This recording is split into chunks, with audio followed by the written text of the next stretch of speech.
Hello and welcome to the CX Files podcast for 29th December 2022. It's the last one of the year. My name is Mark Hillary and I'm in Sao Paulo, Brazil.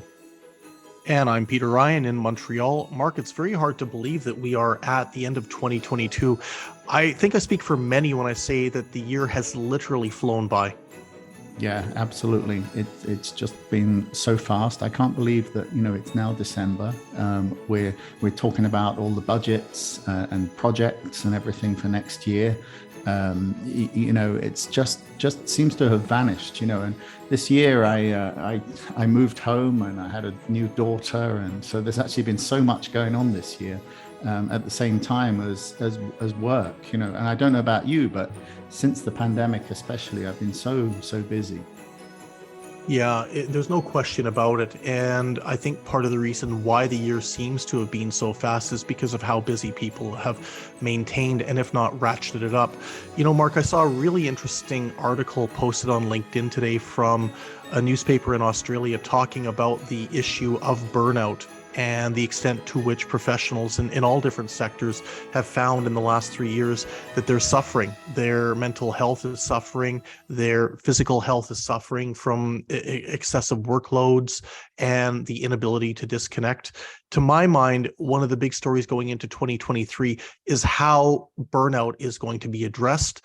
What are the strategies that are going to be put in place to not just pay lip service to this problem, but for structural change? Because one of the key readouts from this article I referenced is the fact that there's a lot of people that are just literally resigning their roles and saying, I can't deal with the amount of pressure I'm facing from my family life, from my work life, the fact I've got no boundaries anymore. We've heard about the Great Resignation when it came to frontline roles excessively over the course of the past 18 months. My question is, Mark, are we going to see the Great Resignation permeate itself into the boardrooms and to executive positions going into the coming 12 months? Yeah. And just anecdotally, I would say that this year, something I have noticed is the stress levels amongst people that I know in the BPO industry, and even to the extent that I was having dinner with a senior executive very recently, and he was basically called away, and this is in the evening. Having to answer his phone during dinner, being expected to rush away to talk to a client, even late in the evening. And there doesn't seem to be this ability for anybody even to just say, well, it's the evening, I'm in a restaurant, I'm having dinner, and work is over for the day. But it doesn't exist anymore. No, it doesn't. And I think that this is a big matter that's going to be addressed. Now, I know that some jurisdictions have legislated that workers aren't to be contacted after hours or over the course of weekends. And this is certainly a step in the right direction. But I really believe that for the sake of people's sanity and for their mental health in 2023, there's going to need to be a real effort on the part of boardrooms, of executives, to start saying that they need to limit what the expectations of people to do. The classic example you've just given about somebody being hauled out of a meeting to take a telephone call after hours, this has got to stop. And I don't know about you as well. I found more and more that there's an expectation that you're going to be answering emails or taking telephone calls on the weekend that are work related. I personally have just put a stop to it, and I've just drawn a line in the proverbial sand. Yeah. And for me, that's become a lot easier this year. Having a young child around the house kind of redefines your priorities. And so it's much easier for me to say, I'm not going to be doing emails on Sunday afternoon or anything like that. For me, that's definitely family time. But both of us are sitting here kind of looking back at some of the negatives of 2022, I guess. But or just there has been a lot of great things this year as well. Sure. But I think that you actually had a conversation recently with a group of analysts, and you were looking forward to 2023. So perhaps we should just sort of do a preview of the group that you got together and some of the ideas they were thinking about. You bet. So we were very fortunate to assemble an outstanding group of analysts. So we had Rod Jones from South Africa, who is a longtime friend of the podcast, Lian Rowlands, who's based in the UK. We had Jon Yarlett from Intelligence Sourcing, and Melissa O'Brien, who's based in the Boston area, who's with HfS. And by the way, they're all longtime friends of the podcast, not just Rod, and we value their contributions. It was really interesting to talk a little bit about what they'd been seeing in 2022 and where they see 2023 going. I don't want to give away too much of the discussion because it was very robust and it was very, I would say, provocative in a lot of different aspects. But suffice to say, the discussion about digital delivery, the discussion about where voice is going, and the overall assessment about technology and the role of technology in CX were key themes. Yeah, and I think it's great to just get, analysts from all over the world on a single conversation, the US, Europe, Africa, to have this kind of view from all over the place. And I know that this is something that people commenting on this podcast have said before, that a lot of podcasts are very US oriented or UK oriented. And I think that we do try and make an effort to get views from all over the world on this one. Yeah, very much. And I think that that's key. What's happening in North America or Western Europe might very well follow a global trend, but there are also very much regional peculiarities. There's also regional tidbits that need to be taken into account. And that's why I really enjoyed this, because I'd say each one of these analysts has a global view, but they also reside in a particular CX hotspot, and we're able to take all those trends into account over the course of a 20 to 30-minute discussion. Okay, so why don't we go straight to the final CX Files interview of 2022 with the panel of CX analysts.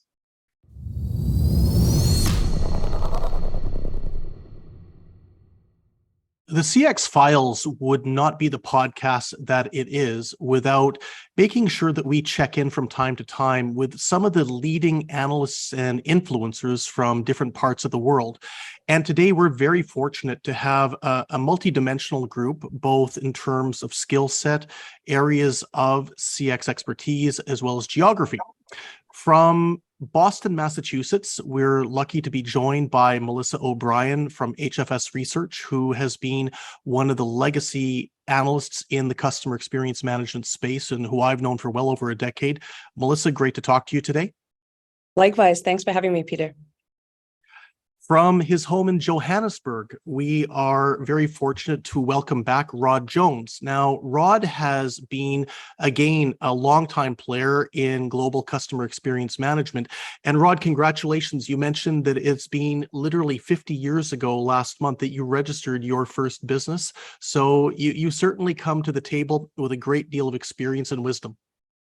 Oh, great to be with you and with the team today, and hopefully we can share some insights based on nearly 50 years of background in this industry. And Rod also has demonstrated prior to our recording that he's got a burgeoning career as an artificial florist as well, but that's a bit of an inside joke.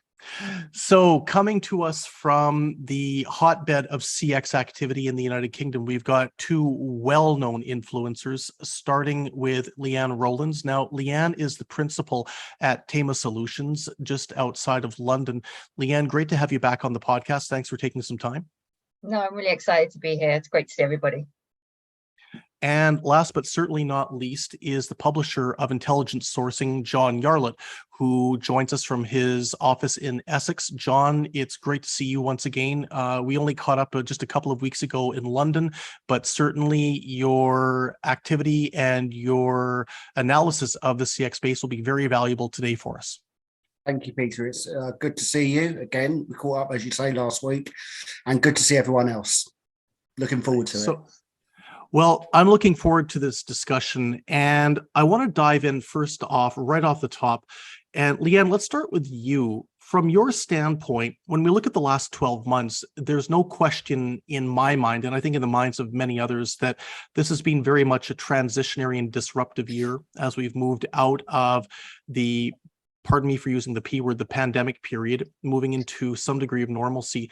But from a customer experience management standpoint, what do you see as the biggest story? What was the biggest happening in CX for you over the course of 2022? I think there's a couple of things, really. I think the first one is that obviously the behavioral change that we saw during the pandemic, again, P word, the behavioral change really has stuck around. In fact, if anything, it's increased. So that shift to digital channels, and not just any digital channel, not just a digital channel, but any digital channel, as part of a customer buying cycle, as part of how customers want to interact with brands. It's increased and increased, so it's not started to fall back. We're seeing changes in demographics who kind of forced during the pandemic to use those channels. We've not seen any kind of rollback in terms of that changing. I think for me, what I found really interesting is when we've watched some of the world's biggest brands, I guess, really do some incredible things with that, and with the way that the opportunity that's given them to interact more with their customers across the whole end-to-end cycle in terms of what they're doing with their customers. I think a great example for me is probably the work that Darren DeGiorgio and Daria India and the guys at Burberry are doing. I was really lucky to work with Burberry in my time at LivePerson, and what they've done is phenomenal. So their ability to integrate their store experiences with their digital experiences across their contact centers. They're using absolutely every channel you can imagine, whether it's Instagram, whether it's WeChat, whether it's WhatsApp, Apple Business Chat, live chat, you name it, they're doing it. They've got tablets in store. You can interact digitally with store, which is phenomenal. And then they're also, the latest piece that they're doing involves their actual agents live streaming privately, in general, but also privately to customers, to sort of take products out, show them in the real environment, allow them to be moved around so customers can see and feel. And I just think that what they've done is phenomenal in terms of being able to take every challenge that we had during the pandemic and turn it into an amazing opportunity for that brand. And it really does go end to end across what they're doing. It's really great. Fantastic. Now, Rod, from your perspective, as somebody who's not just been at the heart of South Africa's CX industry, which is, as we know, for 2 years running the most favored offshore destination amongst buyers in the key demand markets, but you've also had your finger on the pulse of analytics in a big way, I know. What were the standouts for you over the course of 2022? Were there any related to particular geographic delivery elements, or was it a technology play? Interesting one, that. I think picking up, on Lian's point there, this much overused term of digital migration. I've actually been witnessing something quite remarkable in this space in a case study. Our state-owned enterprise power utility, Eskom, has for many years had an ailing fleet of coal-fired generation capacity, then mismanagement, corruption, etc. So we're running at about 50% of capacity at the moment. So we have this wonderful thing, which I'm quite sure you're going to start picking up in the UK, sorry for you, called load shedding, where for several hours a day we are just switched off the grid. Okay, now you can imagine the impact on the utilities call center. So in November last year, the utility took around about 700,000 voice calls, but at the same time started deploying a locally developed technology, no names, no petrol, an omni-channel solution, with the brief being divert as much voice traffic as you can into digital, driven by some interesting drivers which you might see elsewhere in the world. One is unionization. Secondly, under huge financial pressure, so headcount freeze. So you get those two. Outsourcing is not an option. The results, which I'll give you right now, which I'll be putting in a white paper very soon. So during November this year, the interaction count was up to 800,000, of which 300 were voice calls, and 500,000 were diverted into self-service, which is, it goes against everything I would have predicted, given our demographics, given the nature of our customer environment, given the nature of the utility itself. So, I mean, here is an absolute brilliant case study of the right technology deployed the right way, really mastering this digital migration. And you'll see in the case study, the financial implications of this and savings are quite phenomenal. I've never seen anything like it anywhere in the world. So that was the big one for me, was digital migration actually happening as opposed to lip service to it. Okay, cool. Thanks, Rod. Now, Melissa, I'm going to put you on the spot here, and I think you probably know where I'm going to go with this. But the big CX news over the course of the past few weeks here in North America has been the decision by Frontier Airlines to effectively mothball their voice contact centers. Based on what Rod has talked about, and based on the experience that Lian has discussed in terms of what some well-known brands are doing, what's your anticipation about how this Frontier story is going to play out as we move into 2023? Yeah, it's a great topic, Peter. And I know there's been some hot debate on this Frontier thing. Just loved hearing that story from Rod and Lian similarly around the Burberry story. And I think that the key theme there is that these success stories are about win-wins, even win-win-wins, right? For the customer, the employer, and the brand, or even cost savings in certain cases. So it's really heartening to hear those. The problem with the Frontier Airlines scenario and decision is that they're choosing to not listen to the customer. They're choosing to not meet the customer where they need to be. And it's great to employ digital channels and have really, really robust and effective and sophisticated digital channels. And all of those should certainly take a lot of the burden off of voice and other labor-heavy ways of communication.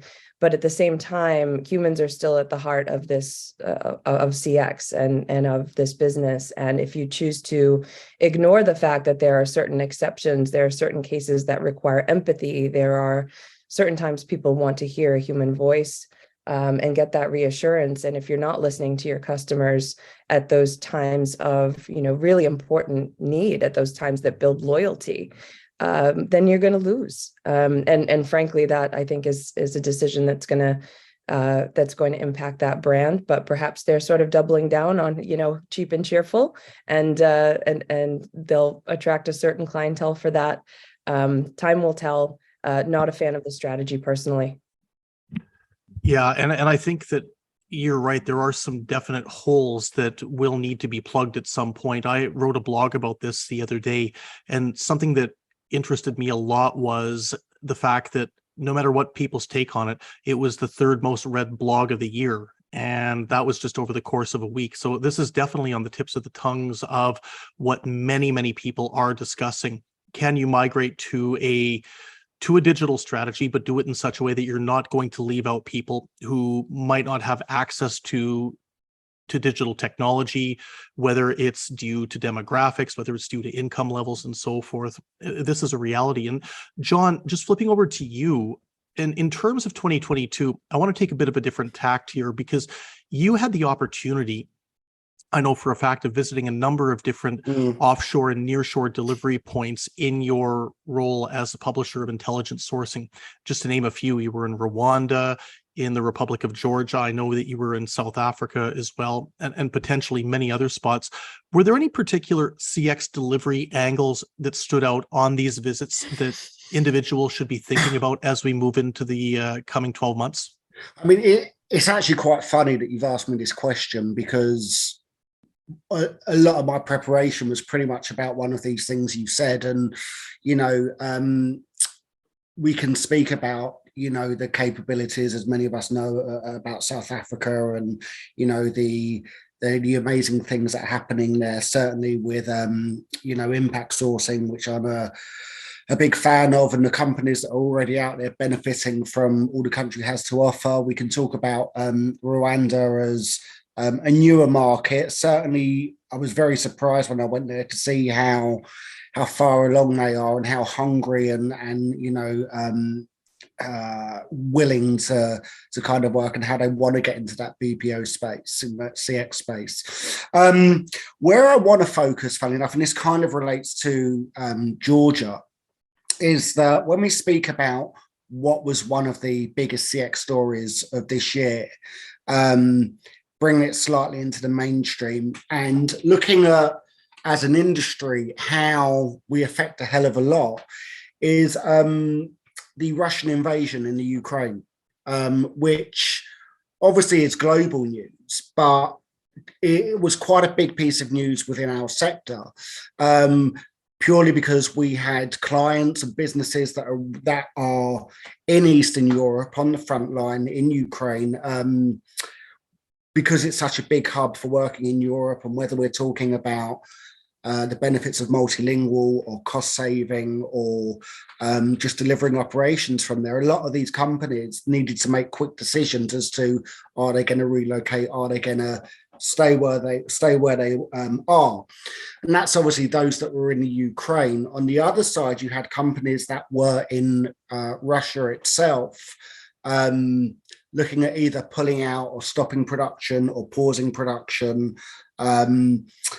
And I think pre-war, when you look at Ukraine, there were 300,000 people working in around 8,000 contact centers. Post-war and where we are now, that's dropped by about 2/3. So that's a significant number of people when you look at those that are employing revenue streams, creating revenue streams for their towns, their cities, their communities. And I'm pleased to kind of see, and Peter, we were both there at the European Call and Contact Center Awards, where there's visibility now of things starting to get better, which is great. But kind of coming full circle, it's interesting how within our industry that certain things happen, and it could be, in any region, but certain things happen. And the bad is that obviously, it's instability, it's loss of jobs, it's war. And the strength, I think, is in the resilience of, the people in the Ukraine. Obviously, the people where Rwanda are now post-genocide, I think that one of the biggest stories and the happier success stories when you kind of come out of all the dark and the doldrum is that as an industry, we're quite resilient, and I think that's a good kind of thing to have. Yeah, no, I couldn't agree more. And let's talk about this resilience going into 2023. I'm very excited. New years, new beginnings for an industry that's very much been in an evolutionary or a transformative stage for some time now. Rod, I'm going to start with you on this one. Looking at the coming 12 months from a CX angle, what excites you the most and what scares you the most? Are there any elements that make you especially apprehensive? Well, I think it's back to, thanks, Peter, it's back to digital migration. On the one hand, it's exciting for us in South Africa that we're starting to see growth in voice support for digital failure. Okay. So, and we just look at our good friends, the Census and Digital Tribe down in Cape Town. They're growing at a phenomenal pace on the back of UK essentially digital failure. So on the one hand, it's great news for us and job creation, foreign inward investment, et cetera, et cetera. But I think it's also an alarm bell that a digital failure, far too ambitious use of bots, perhaps, sloppy deployments of bots, the tech may be lagging in some areas as well. I'm very excited about the future of virtual agents, but I think we're seeing a lot of negative impact of over-botterization. Use that one. So, that frightens me that it's been overdone. I've got an inquiry right now for 1,000 live agents for a US fast food business that's got exactly the same problem. Customer kickback to over-botterization. So to me, big red flag. We've got to watch that one. I want to just highlight that the CX files is the first place anybody will hear the term over-botterization. If I were you, I'd trademark that, Rod. Yeah. I like that. That I think is that's my key learning for 2023 going in. But this is interesting, talking about this element of over-botterization, because I don't think on this discussion there's anybody better equipped than Lian to discuss this. Lian, you have been at the forefront of intelligent chatbots and the application of them in a lot of different industries, in a lot of different forms. So what would you say going into 2023, taking into account what Rod's just mentioned, that there seems to be a bit of customer pushback and thereby enterprise pushback in this regard? How does the chatbot or the intelligent chatbot industry look to try and effectively right the ship of state moving into the coming 12 months? Oh, this is my soapbox subject, so I'm going to try and keep it condensed as much as I can. So I think Rod is absolutely right, by the way. I'm not, even though I'm so involved in different chatbots and conversational AI, he's absolutely right. As is Melissa when she was talking about Frontier. The idea of having absolutely no human interaction available within a bot journey is unthinkable for me. If you do not build it in, if you cannot build that into your customer journey, then you're going to fail. That's the top and bottom of it. The reality is that I think one of the things that's going to happen and has to happen in 2023 is, as we see this increased adoption of conversational AI, we have to move away from what I call a dumb bot. So an IVR, pre-screened, pre-scripted, pre-routed journey. And we have to start looking at chatbots, conversational engines, as almost in the same way that we look at an advisor. So you wouldn't put an advisor on the phone and not train it. You wouldn't employ an advisor, put them on the phone and then say, we're not going to give you any training, or we're going to give you 2 minutes. Just answer the phone to our customers, will you? That would be great. We don't do that. What we do is we invest in them, and we invest in their training, and we invest in the systems that support them. And what we have to see is chatbots that come to the fore that are more than just a conversational bot, that they are actually integrated into other systems. At the end of the day, a bot is a bot. It can only provide an answer based on the information that we have told it. It's all it can do. It's not sentient. So the more information and the more integrations that we can do to allow the bot to gather the information quickly means that bot can give much, much better answers, much more contextualized answers, which actually folds into the fact that, there's so much research out there that we've known for years, frankly, that says personalization is the key to loyalty. It's the key to CSAT. It's the key to Net Promoter Score, if there's things you still measure. All of that is all connected. So the context comes from the information those intelligent bots will have. Coming to Melissa's point about Frontier, I share her concerns because, if you can't get that customer to an agent when they want that empathy and they want that reassurance, then you'll fail. But also, if the bot can't get the information, all you're going to end up with is getting very, very frustrated customers because they can't get basic information that they want. And that all comes down to integration. So for me, the big step change that people have got to make, that businesses have got to make, that BPOs have got to make, is when they are looking at for their AI conversation engines, they need to be looking for things that have the capability to be able to learn, to absorb data from other points, in order to make the conversations that those systems can have with customers valuable. Because if they're not valuable, then it's no point in doing it. Yeah, no, very, very, very true. And Melissa, as we look to what's happening in the United States and Canada on this side of the pond in our hemisphere, what are you most anticipating for 2023 from a CX angle?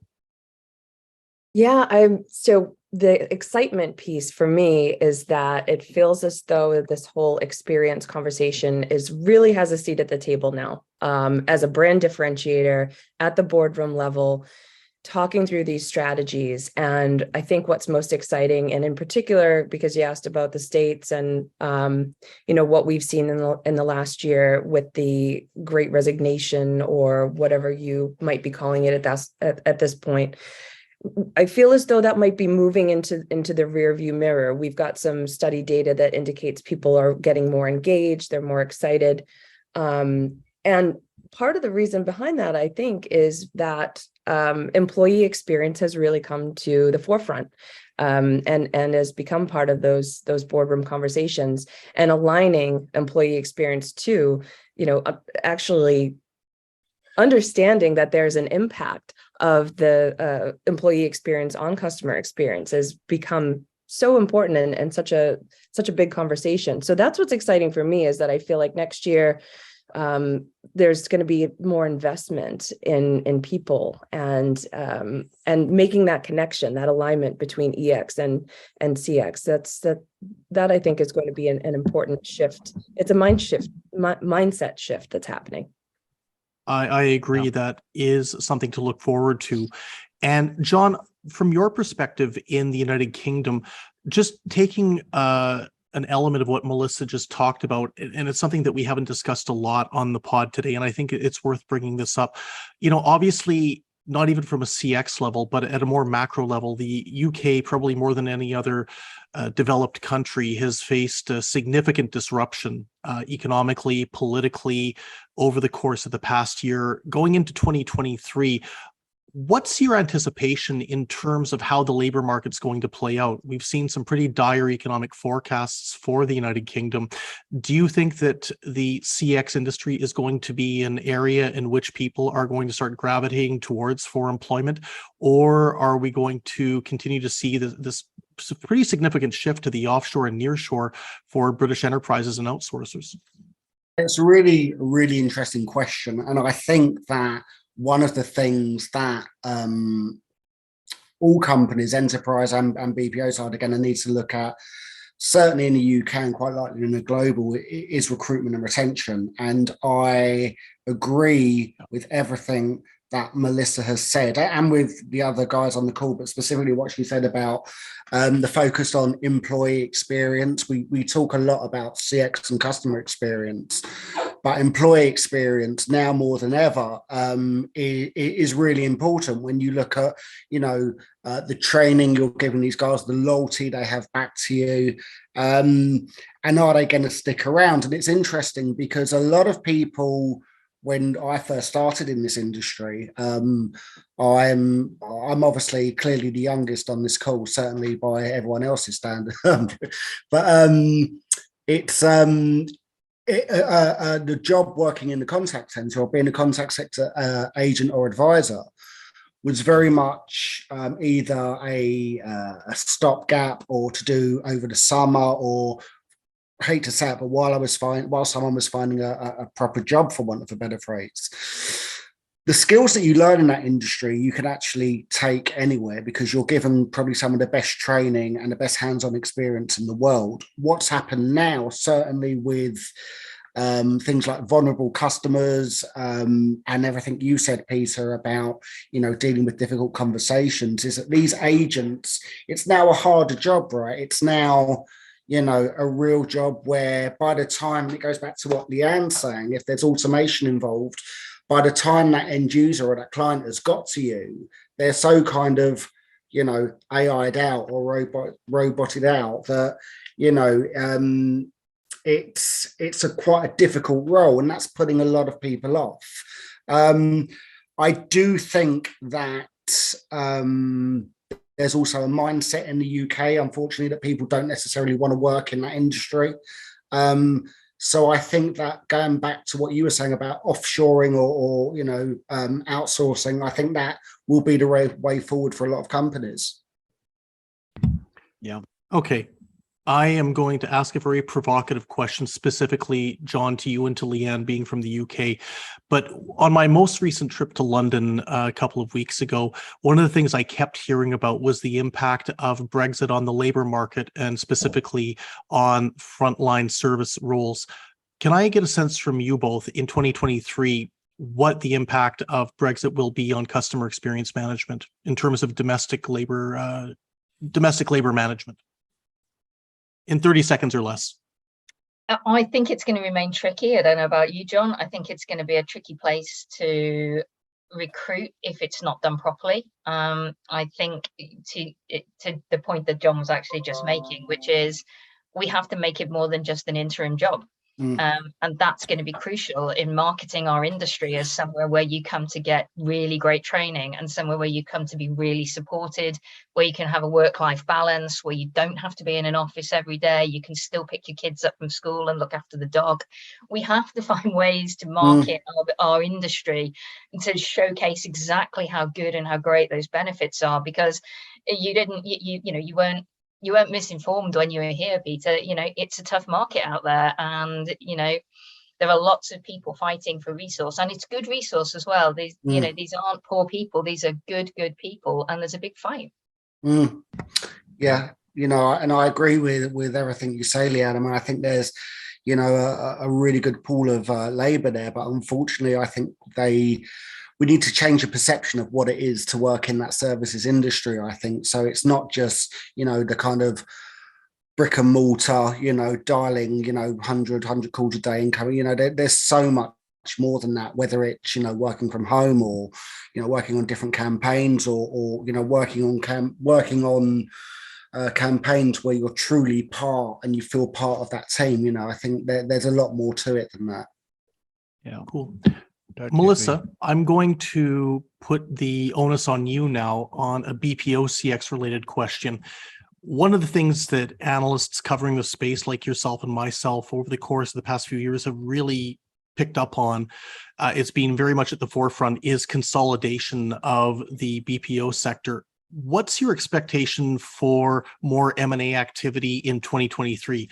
Do you think there'll be more? Will there be any mega deals? Will it be more targeted? Or do you think that we're heading for a bit of a lull in this type of activity?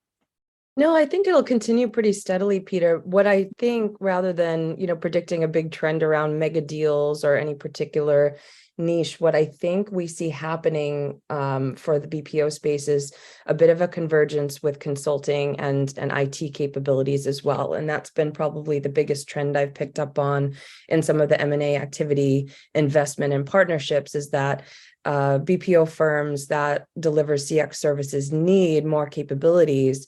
Their customers are requiring more capabilities for, help me transform. And some of that involves technology, or help me think this through. And some of that involves consulting and advisory.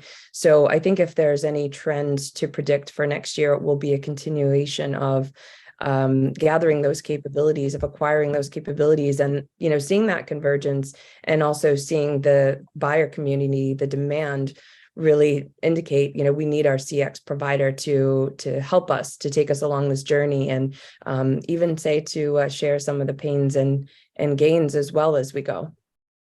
Yeah, cool. Thanks for that. Rod, the final question for 2023 is for you. Now, as we've mentioned earlier, South Africa for the past couple of years has been rated the most favored offshore CX delivery point for the buyer community based on research that Ryan Strategic Advisory has conducted. We know also that there is tremendous competition, not just from established offshore locations such as India or the Philippines, but certainly from more emerging English language delivery points. Places that come to mind include Jamaica. We're hearing more out of Georgia, as John had mentioned. Even Malta is popping up as a potential possibility. So my question to you, Rod, is what's next for South Africa as the number one most favored spot in 2023? Does it retain that position? Does it face significant challenges from anywhere else? And how do you envisage the industry evolving in what's really become, I'd say, one of the go-to destinations for English language support? A bundle of questions in there, and I think if we just separate some of them, to stay at the top of the pile in the game, the BPO game, I think we've got to, as an industry in South Africa, we've got to really accelerate digital skills as opposed to being far too reliant on voice skills. So there's a huge job to be done there in that intermediate training, work preparedness, in the digital space. But it's also, there's not much we can actually do about the security, political, and infrastructure problems, not in the foreseeable future. So I think to grow in this area, we have to focus on the people side. And just out of interest, I'm concluding a research, informal as it is, were a series of articles I call Executive Insomnia.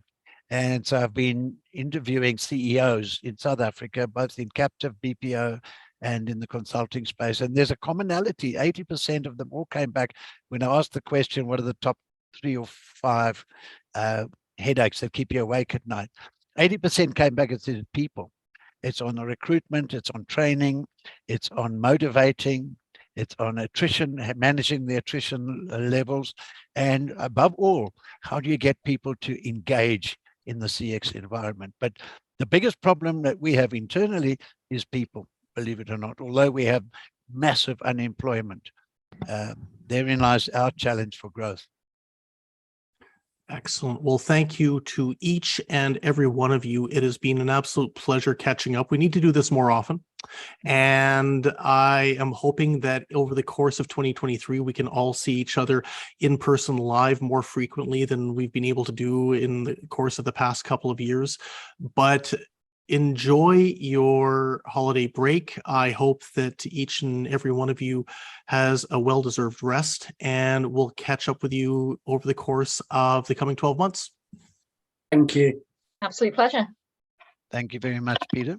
Thanks, everyone. A pleasure as always.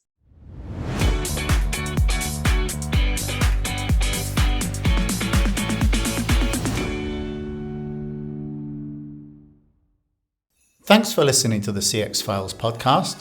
We really appreciate your feedback and suggestions. You can reach myself, Mark Hillary, or Peter Ryan via LinkedIn. Please also leave a rating or review on your favourite podcast provider, as that helps more people to find us. As always, we'd like to thank Chris Haig at Traction Media for the CX Files graphics. See you next week.